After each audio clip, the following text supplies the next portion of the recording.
Everyone. Today is 31 October, the year 2003. I'm Harry Ziegler, a volunteer at the Palm Springs Air Museum here in California. Part of our mission is to record and preserve the history of World War II. In conjunction with the Veterans History Project of the Library of Congress in Washington, D.C., we conduct interviews of veterans and civilians who participated in our country's military conflicts. Today I'm here at the museum with fellow volunteer Dave Thompson. Today we have the honor and the privilege of interviewing Mary Barber. She was a war correspondent during the revolution in Nicaragua and is also a journalist. So nice to have you here, Mary. Thank you. Thank you for inviting me. If you would please spell your first and last name for us. My name is Mary, M-A-R-Y, Burgess, B-U-R-G-E-S-S, Barrer, B-A-R-R-E-R. And if you would, Mary, would you tell us where you were born? I was born in Chicago, Illinois. And what year would that have been? Do we have to? No, you don't. Thank you. You're a gentleman. And whereabouts in Chicago? Most of my life, I lived on the south side of Chicago in the Inglewood district. Now, was that an ethnic neighborhood where all the people there for like Italians or Polish or? Really, it was pretty much that way. My neighborhood was primarily Irish American, German American, and a few Italians. And was English pretty much spoken in most of the homes, or was it a mixture? No, it was totally English because the Gaelic language apparently came into Ireland later. It probably was in a small area. The Irish who came to Chicago, like my grandfather and grandmother, only spoke English. None of the Irish I knew spoke Gaelic. Once in a while you hear a little German, and we were never too friendly with the Italian folks, so I never heard very much about Italian. Now, how many children were in your family? We were 4. Brother, sister? Yes, I have one sister, Kay Holinsky, who lives in Ocala, and a brother, Robert Burgess, who lives in Oak Lawn, Illinois, and a deceased brother, Bill Jr. So in the sibling fallout, where were you, oldest, youngest? Oldest. You were number 1. That's it. What was your home like? Was it a big house, little house, brick, wood? It was a duplex type of home, a 2-story. We had an older aunt who lived upstairs of us, and we had a 4-bedroom wooden house. And what did your father do? My father was a dispatcher with the American Can Company. At the time, they had a large fleet of trucks. They manufactured tin cans and beer cans and whatnot, and distributed them throughout the Middle West. And you mentioned that your mother and father were from Ireland? No, my grandparents were from Ireland. My father's parents were from Clonmel, which is in Tipperary, and my mother's parents were from Belfast in Northern Ireland.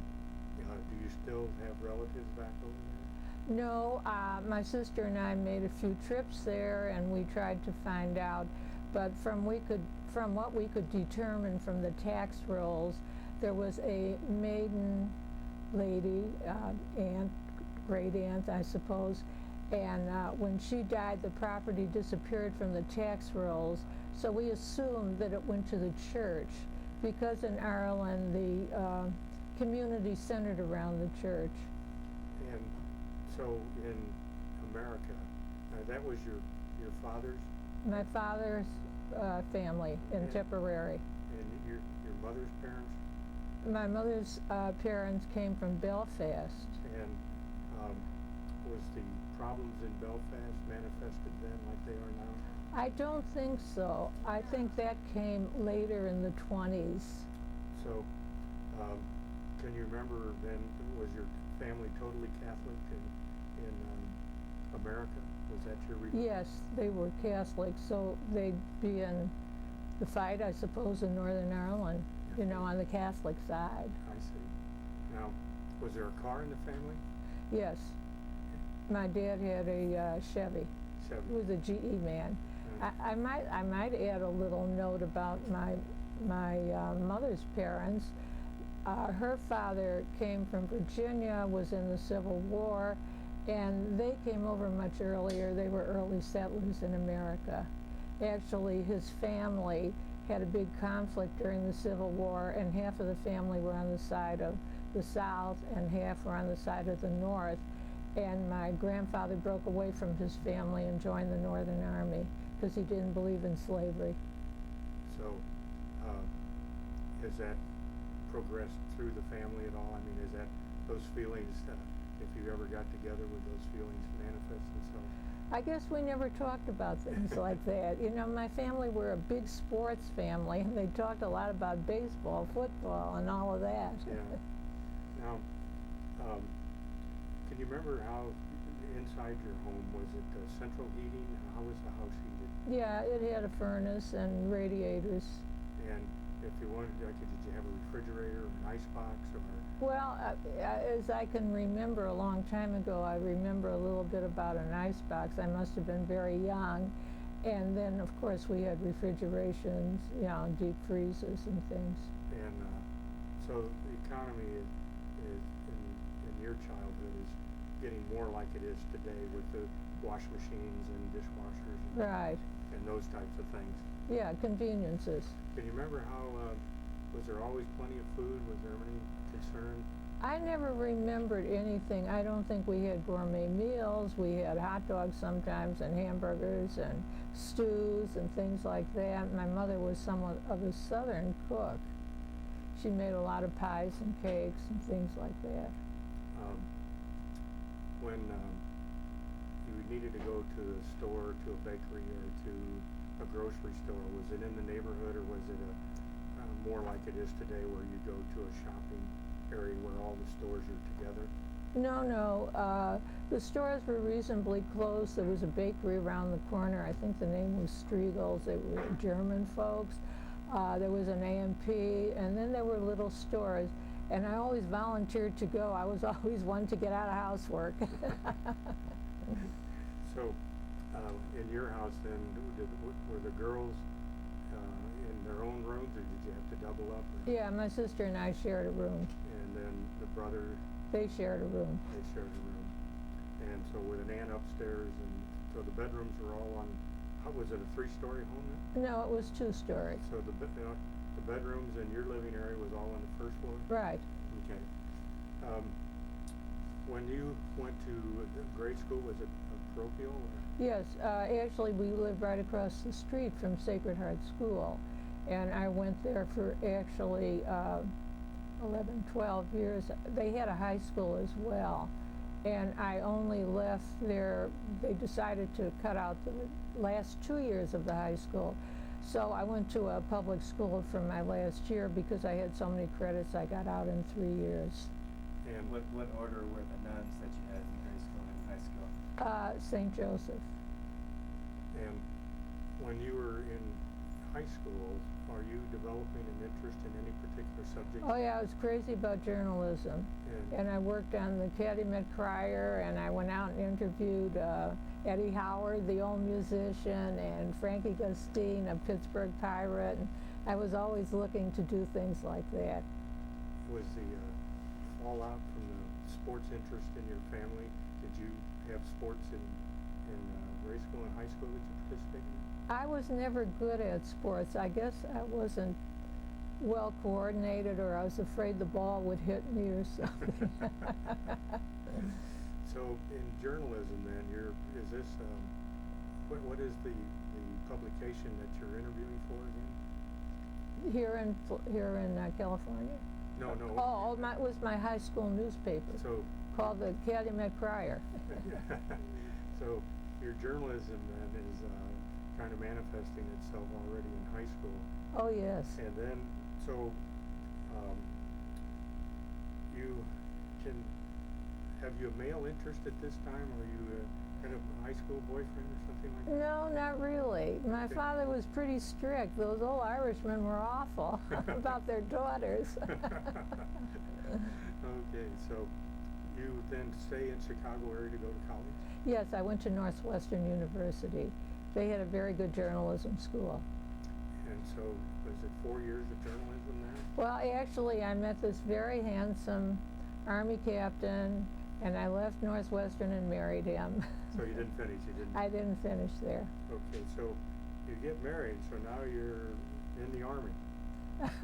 Well, he was in the reserve. We went to Alaska on our honeymoon and stayed there. The reserve used him up there because Korea was happening. So he was in the civil defense, and he was in charge of the whole territory at the time, organizing civil defense units. And so you, where in Alaska did you live? We first lived in Haines, which was a village of about 200 people, 70 miles north of Juneau on the Lynn Canal. It now has 2,500 people. I say I don't know where they put them. And we were adjacent to the Klukwan Tlingit Indian village, and we learned a lot of the Indian culture living there. Bert was also very athletic, and he managed their basketball team. For the Indians? For the Indians. So we got to know the Indians quite well. And were there some things about the Indians that you were stuck in your mind that would be worth talking about a little while? Well, they were very reticent people. They didn't make up well with the white people, and they were very guarded of their culture. In later years, the man that founded the company that we were with in Haines was able to draw them out, and he had these Indian dances for the tourists and things, so he helped a great deal to make them more public. What would have been their major ways of supporting their lifestyle? Fishing. Primarily fishing? Yes, they were fishermen. It was a fishing community there. People fished about 6 months of the year and then lived on what they made the other 6 months. And they were hoping to build the tourist trade. Well, it's up there now because of the cruise ships. Now, in those days, had the Alcan Highway been completed? Oh yes, I drove up the highway once. You did? In the middle of winter, yeah, with my husky in the back of the pickup. And the time that was this time that your husband was in, was it just a short tour for him? Did he get out of the Army then and stay up there? Is that what you said? Well, no, he remained there until we left in we went to, after 2 years in Haines, the economy was very bad, so we moved to Juneau. And that was when they assigned him to the Civil Defense Unit. He worked with the governor, Governor Greening, and then we lived there until 1957. And he's still in the Army? Yeah, he finally, they separated him when that was all over, all the conflicts were over. And he was working, he still stayed with the government, you know, with the state, with civil defense. Okay, so his Army career ended, but he stayed there in Juneau. Right. As part of the government of Alaska. Right. Okay, and so what happened after Alaska? Were you writing? Were you doing journalistic things? Oh yes, I sent dispatches back to the Chicago Herald American at that time. I worked for the Juneau Empire, and we founded the Alaskan magazine.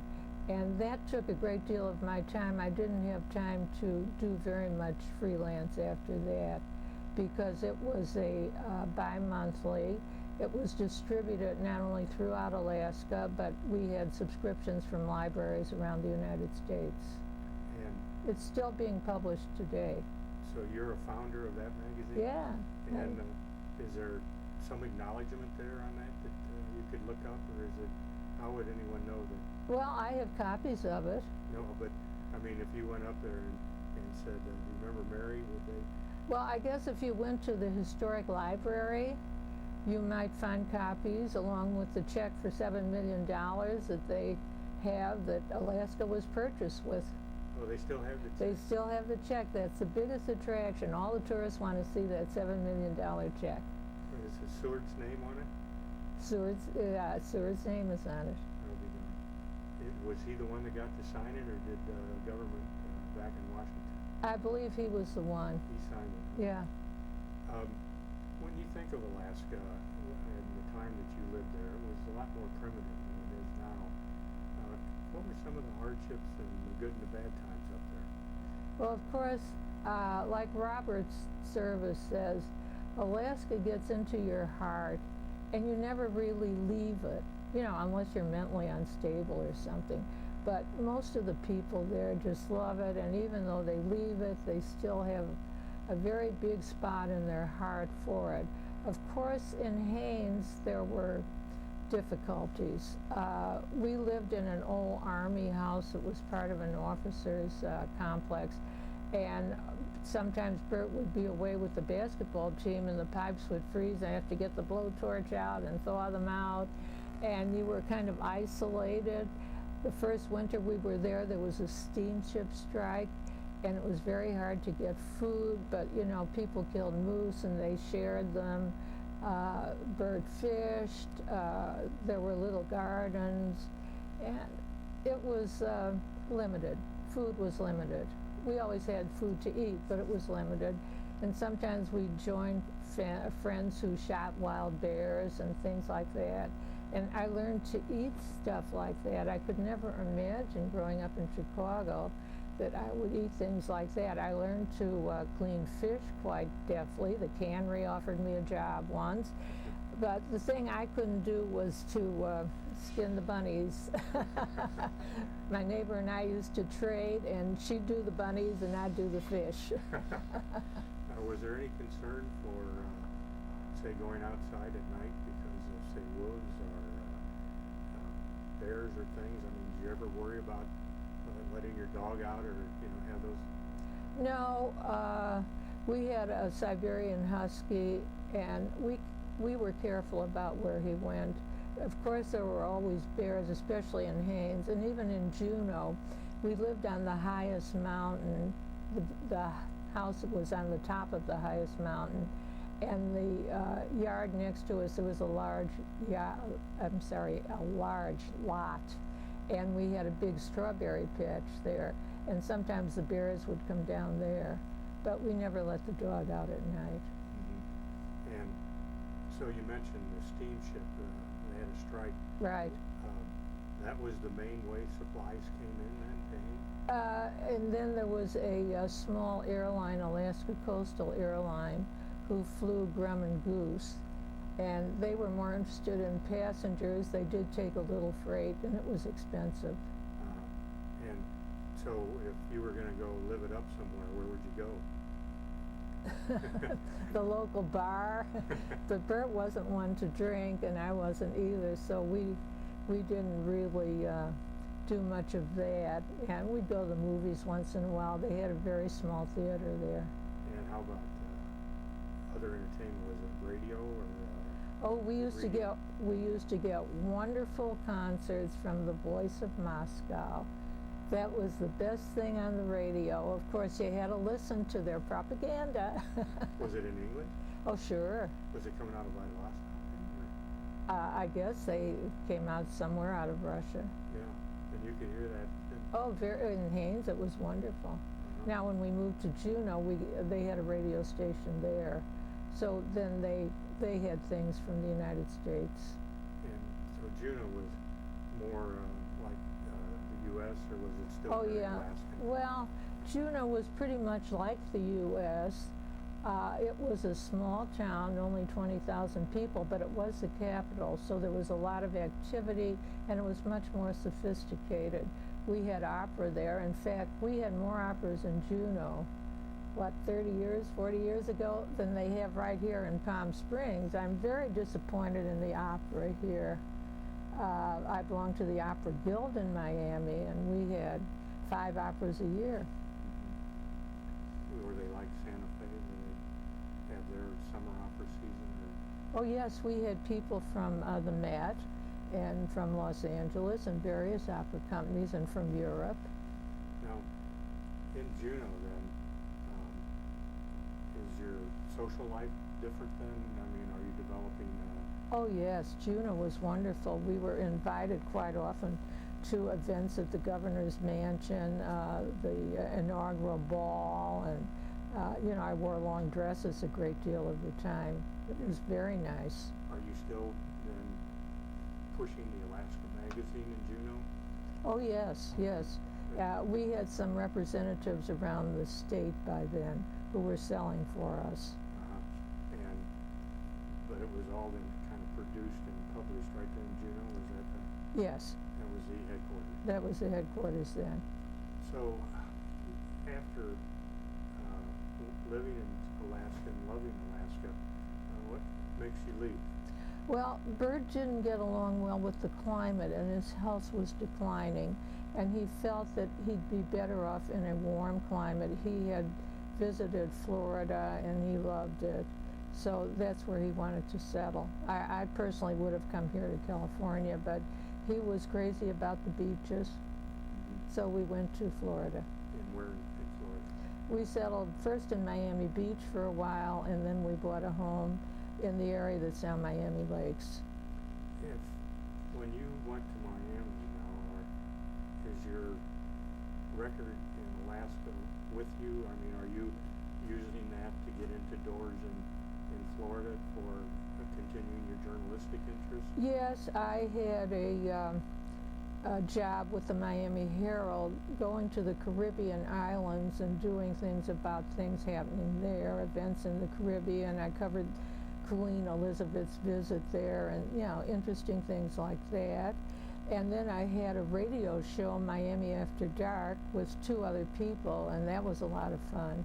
And how long did that last, the radio program? It lasted a couple of years. You know how these things come and go in that business.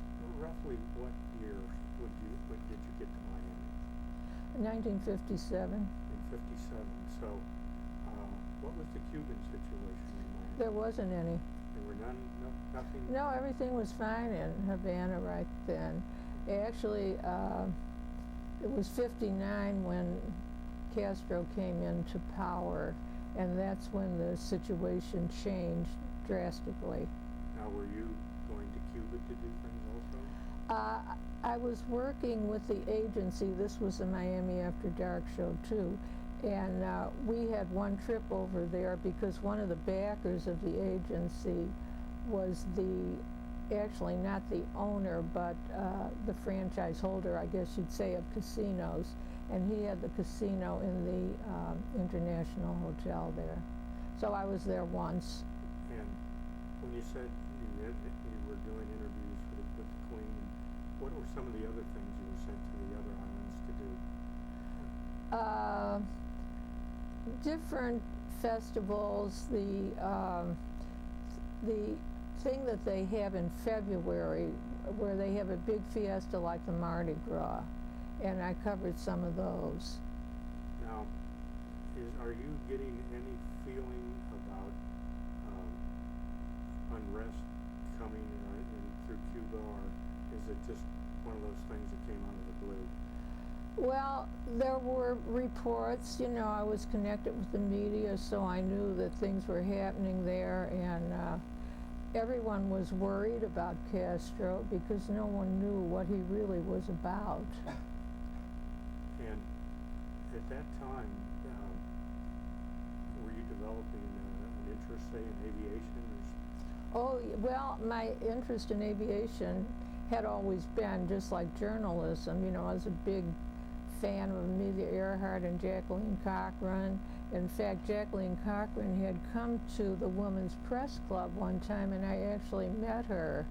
And she was such a low-key, wonderful lady. I mean, some of the books that have written about her I don't think are very accurate. She said in her speech to us, she said, I worked here in Burdines, that was the store, as a hairdresser, and some of you women sitting in the audience probably had their hair done by me, and I thought that was pretty neat. Yeah. Did I hear correctly that she was here in town a couple of weeks ago with some of the women early flyers? Jacqueline Cochran's been dead. Oh, so it was... There was a... Joey English interviewed someone on her program that was coming here to honor Cochran or something. Oh, it probably was someone from the 99s. I was on Joey's program not long ago, but I didn't mention aviation. I was talking about the National League of American Pen Women. Well, did you do any any flying with the Bush pilots? Oh, absolutely, every chance I got. And would they let you fly the airplane? Occasionally they let me take the controls. They knew how nutty I was about flying. Do you remember what some of the airplane, the types that you flew in? I remember an old Norseman. I remember a PBY, and of course the Goose. And basically the airplanes preferred passengers in up and And they did a lot of taking scientists out to the glacier. I've landed on glaciers many times, you know, with that kind of plane. So going back to Miami and then say Opelika where the airfield was, did you do some flying out of there then? Well, when I could afford it, and my kids were a little bigger, I took flying lessons at Opelika Airport. Now there were two fields there, north and south, and then Masters was over, right? Yeah, well, yeah, that was closed by then. It was closed. Yes, we had one little fly-in there because we were honoring Amelia Earhart, and one of our very skillful pilots took the mayor of Hialeah, which that was in that area, and landed at that field. At Masters or at Opelika? Yeah, and now that's a UPS headquarters. Oh, so there, I remember Opelika well. I flew out of there too. Oh, did you? That was my first operational squadron in the Marine Corps. Oh, for heaven's sake. So we both probably soloed at the same airport. Could well have. Now, what were you flying to get your license? 150. And so how do you then get into other more advanced aircraft? How does that happen? Well, I moved up to a 172, which I dearly love. Then I had a friend who had a Piper 180, and I did a lot of flying with her. We went down to Mexico and Central America, and I was oriented onto that. When I was in Nicaragua, the commander of the Air Force was very nice. He was married to an American woman, and he really admired women who wanted to fly. So he let me fly the DC-3 sometimes, and I had some helicopter time, which is now $1,000 an hour. And then you continued, though, to upgrade your capabilities? Yeah, then I affiliated with Dave Lindsay, who was converting P-51s, and because of my background in Latin America, he hired me as PR, marketing, and so I flew with the team of P-51s that we demonstrated to government officials, Air Force people. He was trying to sell them. He also started a resort out in the Turks and Caicos Islands, and we used to go out there a lot. Now, when you said he was doing things to P-51s, was he restoring them, or was he putting mods on them that made them a better airplane? Well, he was doing both, and he was fixing them so that they could be used in races, you know, in the pylon races over here at, Reno? yeah. And so did you get involved with any of the other 51 people like Daryl Sturts up in like Fort Collins or Mike Couches in Hayward, California, or any of those? No, the pilot that I worked the most with, who was really great, and you know, he was teaching me aerobatics, was Baron Barkley. He was a former RAF pilot, and then the stunt pilot. Now I'm trying to remember his name. I know you know who I mean. So we had a few famous stunt pilots come through. And this demonstrating and going around to South American and Latin American countries, how long did that last? A couple of years. And so are you still having your radio program? And No, by then that was That was over. canceled, yeah. are you still with the Miami Herald? I would occasionally do freelance for them. And I was really crazy about this, what I was doing. the flying? Yeah, it was wonderful. Yeah. And so how long did that last? 2 years. And so somewhere, are you still able to practice your journalistic skills, or are you? Oh yeah, because I did a lot of, journalism, news releases. Dave also owned the Sarasota paper, and I could write articles for them. So it was a very interesting combination of careers. Are you doing any thing with the relief societies or social things, helping with the operas or the plays or any of that artistic stuff around? Are you involved in any of that in any way? Well, I was very involved with the 99s, which is the professional organization of women pilots founded by Amelia Earhart, and it has been perpetuated. I think they have about 5,000 or more members now. Can you tell me, how 99 became the name of the group? Because those were the number of women who showed up at the first meeting. I see. And where was that meeting? Somewhere in New York, I forget which field. And who did Amelia Earhart start that? Yeah, she was the first president. Yeah, I see. Now, where was Cochran at this time? I'm not sure, but she wasn't in it. Now, whether she ever affiliated with it, I've never seen her name connected with it. But a lot of women pilots after World War II really got interested, and that's how it expanded into a really big organization. Mm-hmm. And it's very international with chapters in many foreign countries. I also was very active and one of the founders of the Florida Women Pilots, and we sponsored the international air races known as Angel Derbies for about 8 years. And where were they? They were held in various cities in the United States, 2 foreign destinations. And it was a big job because doing it while still holding a job or freelancing, whatever I happened to be doing at the time, I had to travel and raise money. To put on air races, it takes a lot of money. Prizes, taking care of stops. This was not a race that went around the pylons. It was a cross-country race. And it was really great because it gave women an opportunity to do cross-country flying in a group where they'd be safe. Now, I'm going to back us up a little Sure. bit. The reason I'm doing this is I want to get back because you mentioned children and your husband's health. So what's your husband doing, and tell me about the children. Okay, my husband, the health improved with the warm climate, and he became the commandant of the Miami Military Academy. So he continued his career, but right in Miami. And the children went to Catholic schools, Catholic high schools, Catholic universities. And boy, girls? My son Brian is a psychologist with the state. My daughter Missy is assistant director of a hospital, and she's a registered respiratory therapist. And my youngest son Michael lives with me here. Now, when you said registered psychologist with the state, was that Florida? Yes. It'd be interesting, my brother-in-law just retired as a doctor of psychology with the prison system in Florida. Oh, really? Well, they may know each But other. they do, but Yeah. Gary Wittenberger. So were you licensed to pilot in any of the other countries?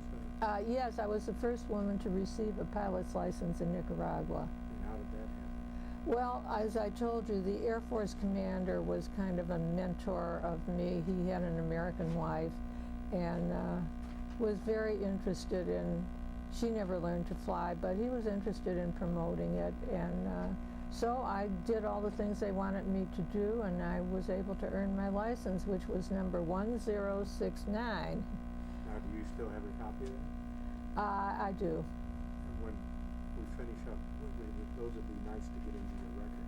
Uh-huh. Here, if you could bring them in. I'll have to look for them. I've moved too many times.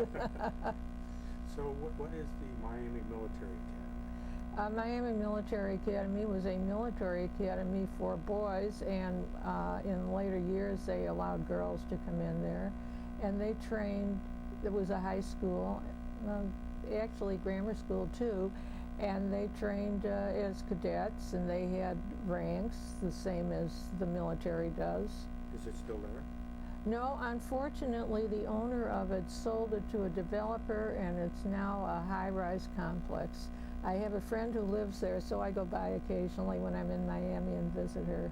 And remember what it looked like? Well, the parade ground is all gone. We used to have wonderful parades and the bugles and everybody in uniform. It was really great. When I go to the Royal Hawaiian, I feel the same way because they used to have little shacks out in front. Oh, really? And we stayed there for 3 months when I came. They had TLA there for military. And now there's a multi-story Sheraton hotel where this little old shacks used to be.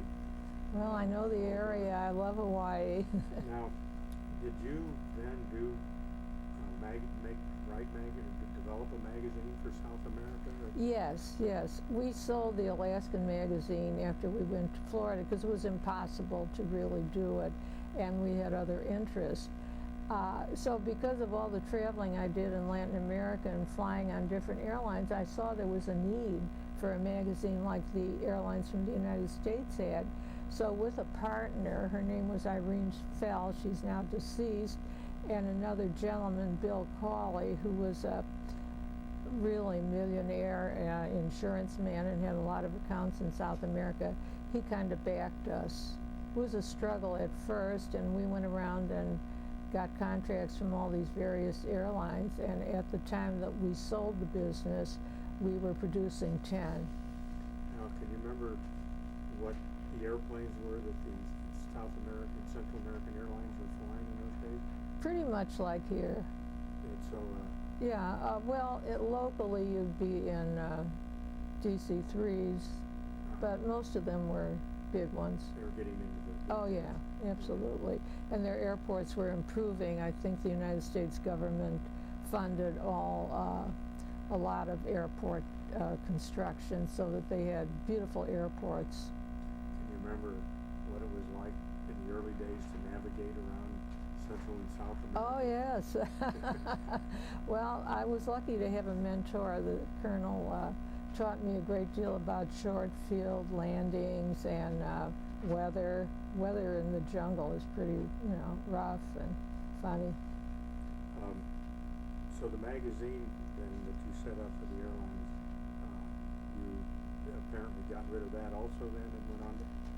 Well, we had that for 10 years, and by then my husband became ill again, and I couldn't travel because he had cancer, Parkinson, and many, many ailments, and he really needed me.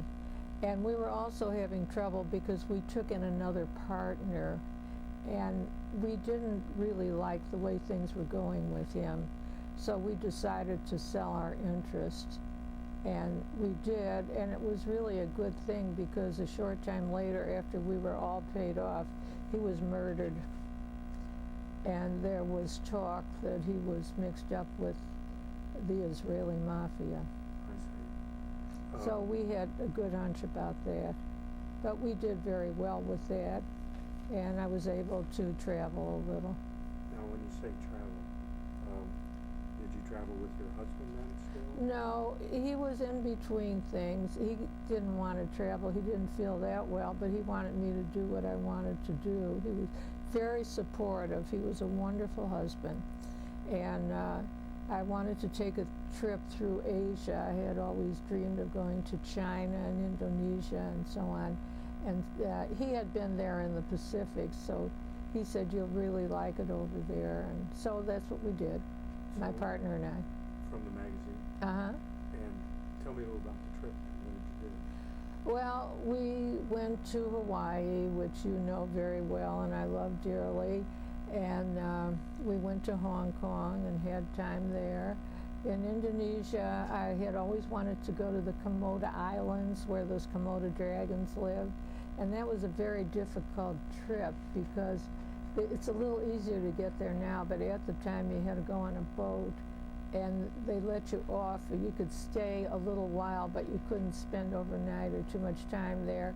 And you had to be very careful to follow the guides because it was the Dragon's Island. And of course they told you these stories that, this photographer went off the trail and he got eaten by the dragons. And I have since done articles for the Miami papers on the dragons, and now they have them at the zoo in Miami. And 2 years ago, they had 30 little dragons hatched. Oh, okay. Yeah, so they send them around to zoos around the United States. I kind of keep track of them, and I do stories on them from time to time. They are amazing. They are big Yeah, lizards. big lizards is right. Have great respect for them. And so you go through China Uh-huh. and come back to Miami then? Yes. And so what do you do now? You're looking at another career? Well, when you're a writer, you know, you can fit in almost any place. And I affiliate it with the Nash Agency. You know, I think you missed something interesting, and that was the Nicaraguan Revolution. Well, I was thinking about that. Where did, in the line of things, did that fall out? Okay, actually it was in the middle 70s to 79, and at the time I was going there with the magazine, because we did the Lanica Airlines magazine, and also since the Herald didn't have a correspondent down there, and I had a good friend, Pete Bradiger, who was one of the editors of the Herald, he asked me to send stories back to them, and they knew that the things were heating up down there, and it was a big problem sometimes working there. So you were there during the Revolution? I was there during the Revolution and sending stories back. And some of the things that happened to me, one time I had an appointment with the newspaper, Novedades, to send some stories back to the Herald. And I said, well, I'll be there around 2 o'clock. Well, when I was a little late, and when I arrived at the office, it was surrounded by fire engines and the National Guard, which is the army there. And the Sandinistas had put a bomb in there and blew it up. With all the people in it? Well, the people were out to lunch, fortunately. Yeah. And then on another occasion, the colonel from the Air Force was going to bring me some things to send back to Miami. And he called and said, I'll be over. I was staying at a small hotel across from the airport, and there was nobody there but me. It had a breezeway between the main building and the rooms. So by then there was a curfew. The National Guard put on a curfew, so nobody could be on the street after 8 p.m. If anyone was there, the order was shoot to kill. And the Sandinistas were coming up neighborhood by neighborhood, but they always worked at night. The attacks were at night. This particular night, when the colonel arrived, he was bleeding. He had shoulder wounds, and he was shot in an ambush. It was like 7:30, and he said, I need to get to the military hospital. Will you take me? And what could I say? I said, of course. And he knew back streets because he was born there. And we went around back streets. We crossed an abandoned airfield. I'd never been in that part of town. It was a terrible part. And we got to the hospital within a few minutes, and they put him on the operating table, and he survived. And he was the pilot of the last plane that left Managua before the Sandinistas took over. So your experience there with the magazine and having been there as a pre-war Yeah. writer then helped you be there as a, were you considered a war correspondent? Well, I guess revolution, you know, Yeah, there was a lot of shooting going on, and everybody carried guns. Well, the information that you got out was it pretty much pro the government before the Sandinistas?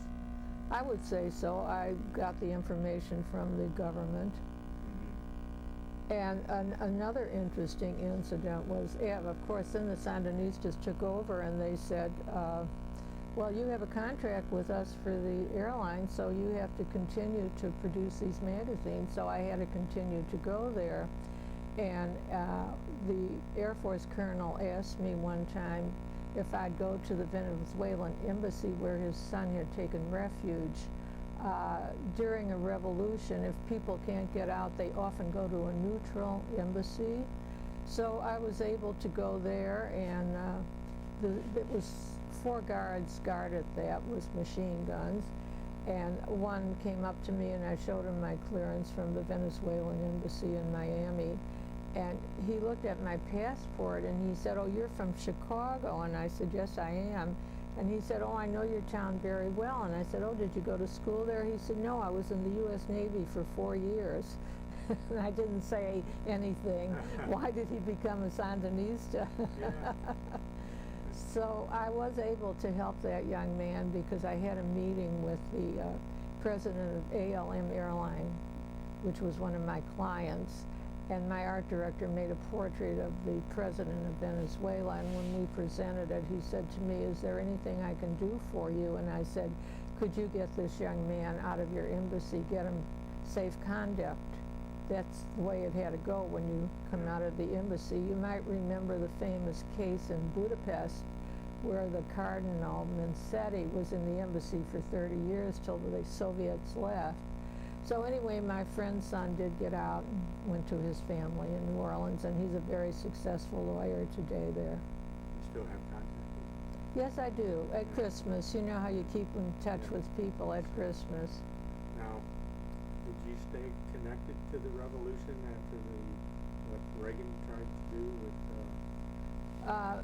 About that time, our contract ended, and I remember my last flight, a few of my last flights out, and the Sandinistas would take people off. We'd have to wait on the tarmac, and the Sandinistas would take people off the airplane, and sometimes 4, sometimes 6. The last time that I was there, they took 8 people off, including the man sitting next to me, and they kept looking at my passport. And of course they knew I was a friend of the Somoza family. So it made me very nervous, and I was glad that I didn't have to return there. Have you been back since things? No, I haven't. No, there's so many places to go. Well, jumping back then to you returned from your Asian trip, and you get involved with the Experimental Aviation Association? Yes. While I was connected with the magazines, I had no time to continue with the 99s. The air races had stopped because there was the gasoline problem, as you remember. Insurance went sky high. Piper were having trouble. Yeah, it was a big problem with private aviation, and we no longer had those air races. So I knew some people from Experimental Aircraft, and they asked me to join them, and I thought that would be a lot of fun. You know, we were working on an AT-6, and I was... Is this the Oshkosh crowd? Yeah, I was handling screwdrivers and things, but it was fun to be near airplanes. And then I became active with the Dade County Aviation Department, and I told them the things we were doing and won their support. They gave us a lot of funding to put on seminars for pilots, to run the Young Eagles program, which you probably know about. Could you explain a little about that? Yes, the Young Eagles program orients young people between the ages of 8 and 17 to flying. We have a little ground school for them, and then we put them in the airplane and take them for a ride around the city and explain how the airplane flies and let them understand a little bit about it. And it has proved very successful. On the last time that I was there, a young lady who was dating my grandson said, "Oh, I'd like to learn how to be a pilot." And I said, "Well, I'll send you to the Young Eagles." And so I didn't take her up, but somebody else took her up, and I said, "Be really good with her because I think she is material." And so he gave her a nice flight around the city, and then something happened with the airplane. He had to make an emergency landing, but that didn't stop her. Today she has a commercial instrument instructors, and she's 20 years old. Oh, that's just down in Dade County? Or? Yeah, she lives in Dade County. Or the Young Eagles? Can I just interject? Locally here, for the last several years, usually twice a year, that program comes in and they take the kids up and fly around here in the desert. Oh, wonderful. It's really nice. And a couple years ago, I was involved at our church at St. Louis Parish in Cathedral City with a youth group there, and most of them are Hispanics and very eager means, and so I brought a bunch of them over when they were doing that, and they got to go up for a ride, and probably only time they'll ever be in an airplane probably in their whole life, and they were just thrilled with it. So it's a wonderful program. Yeah, it really is. Another one of the girls is in the Air Force now, a cadet. We have more girls interested, strangely. But it's amazing how a little push. I flew for years with a German pilot named Jürgen Janssen, and he's never renounced his German citizenship. But both his children are in the Air Force Academy. Isn't that wonderful? Yeah. Yeah. Well, I'll be happy to help on the Young Eagles. Well, Dave Yeah. is the gentleman that will. Yeah, anytime. Okay, and so basically you started that program then, is that? No, that was in It was force, but I was able to get a lot of funding for it because, it costs money to gas for the plane and so Get it on, get it there. And I had speakers for the seminars for pilots and people, like GPS and new equipment and so on. And that was the basis for which my chapter, my branch, I forget which one it is now, I belong to so many things, they nominated me for the Major Achievement Award, and I had no idea that I was going to get it. I thought that, here I am, a low-time pilot for 500 hours. Why would they give it to me? And then in the meantime, I wanted to move here because the neighborhood's changed, and I always wanted to live in California. My husband passed away, and that happened in '91. And were there still children besides the one with you now living at home? Just the one that was with me. They had since married. They're married and have their own homes and families. Now, you were also then writing while you were in? Yes, yeah, I was producing monthlies and radio, and then I got into television commercials and producing television commercials in Miami. And was this hooked up at all through your radio contacts? Or radio No, those things change. Those things change. Yeah, there's a big turnover in radio and television. You don't find too many people stay. I find people out here that I knew in Miami. Yeah. And getting back to that Major Achievement Award, I sold my house and I was planning to move here. I wasn't planning to go to Oshkosh that year. And I suddenly got this telegram from Oshkosh that I had won the Major Achievement Award and I should be there to receive it. So it was a hectic week, but I did get there. Was it during the same week that Oshkosh was on? Well, I went to Oshkosh, I see. and Chuck Yeager gave me the award. Oh, no kidding. Yeah, Wasn't that nice? that was wonderful. That was the crowning blow of my aviation career. And so, but you were also involved in fundraising too? Oh, with fundraising for my chapter, yeah. And just out of curiosity, does that mean knocking on doors? No, Dade County Aviation Department. They had a lot of funds. Unfortunately, now the chapter doesn't get any. I don't know why, but it just happened that the people I knew there were very interested in aviation, and we were able to get all this funding. Actually, after I moved here, Dade County Aviation called me and offered me a position.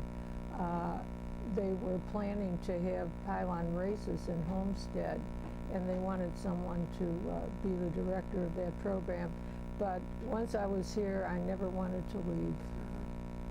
So, you cut the cord Yep. and you come to Palm Springs? Well, I first moved up to Yucca Valley, and I stayed there for 3 months, but I found that my friends down here wanted me down here, and it was too much of a drive from Yucca Valley to come down here a couple times a week. I belong to the Penn Women, and What's that? the National League of American Penn Women is an organization of professional authors, journalists, scriptwriters, artists, and composers. with about 10,000 members throughout the United States. And so how big is the chapter? Our chapter is 60 people. And what are some of the people here well known around the town? Oh yes, yeah, very well-known writers and artists and so on. And we have 2 programs each year. We have the Deanne LaBelle Professional Writers Competition, which is a contest for people who have had articles published, short stories or poems, and we give cash awards. We had 80 entries this year with publicity not only here in California, but also in Brazil, because one of our top contestants is a writer from Brazil, and her work was published in the San Jose newspaper. We also have the Mature Women's Grant, in which we give 3 scholarships each year to women between 35 and 55 who are pretty much disadvantaged and who want to get back into some kind of a career in letters, art, or third thing, letters and art and music. Is this a gratuitous type thing you do, or is it a... Yeah, I'm a volunteer. You're a volunteer. Everybody volunteers, just like we do here. Now, are you doing anything that produces income? Are you retired? Or? No, I have a contract with the Miami agency, and I produce a monthly publication for them, and I produce their radio and television commercials, and I also do work for local publications. But you can do things for Miami here in the... Oh, it's no problem. You know, computers, faxes. Yeah. And I go back to Miami once or twice a year. And so then you're a volunteer at the Palm Springs Air Museum. Yes, I am. And, I belong to the Old Bull Pilots. Oh, yeah. And Also a member of the original Palm Springs Writers Club. I do a monthly column for them. Mary, what haven't you done? I keep busy. I like to cook. Well, I have gone through what I am aware of and able to ask you, is there something that you want to volunteer that we haven't pulled out of the things we know? Oh, I think you pretty much covered everything that I do, and I feel really privileged to be able to work here at the museum. Since I don't fly anymore, it's wonderful to be around aviation people, and especially this program that you have, the oral history program. It's really outstanding. Well, I want to thank you for your time and coming here. I feel much enlightened about who you are. I only knew a little, and now I feel like I know you a lot better. Well, thank you. It was a pleasure. Thanks.